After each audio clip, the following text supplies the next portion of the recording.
উত্তরপ্রদেশের লখনউয়ে বনতারা থানা এলাকায় সংঘটিত একটি চাঞ্চল্যকর গণধর্ষণের ঘটনাকে কেন্দ্র করে শুরু হয়েছিল, যেখানে ১৭ বছর বয়সী এক দলিত নাবালিকাকে একাদশ শ্রেণীর ছাত্রী দুপুরে এক আমবাগানের কাছে ৫ জন অজ্ঞাত পরিচয় যুবক বাইকে ধাওয়া করে আক্রমণ করে এবং গণধর্ষণ করে।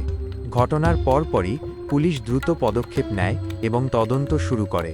প্রাথমিক পর্যায়ে ৪ জন অভিযুক্তকে গ্রেফতার করা হয় এবং পরে শেষ পঞ্চম অভিযুক্তকেও গ্রেফতার করতে সক্ষম হয় পুলিশ। সর্বশেষ তথ্য অনুযায়ী পঞ্চম অভিযুক্তকে ধরতে গিয়ে পুলিশকে এনকাউন্টারের আশ্রয় নিতে হয়, যেখানে তার পায়ে গুলি লাগে এবং তার কাছ থেকে আগ্নেয়াস্ত্র উদ্ধার হয়।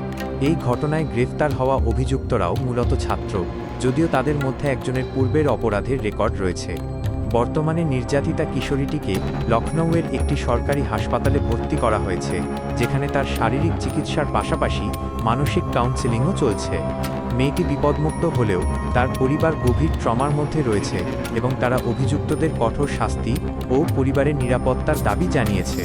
দ্রুত পদক্ষেপ সত্ত্বেও এই নৃশংস ঘটনাটি রাজ্যের আইন শৃঙ্খলা পরিস্থিতি এবং দলিত মহিলাদের নিরাপত্তা নিয়ে রাজনৈতিক মহলে এবং সচেতন সমাজে তীব্র বিতর্ক সৃষ্টি করেছে।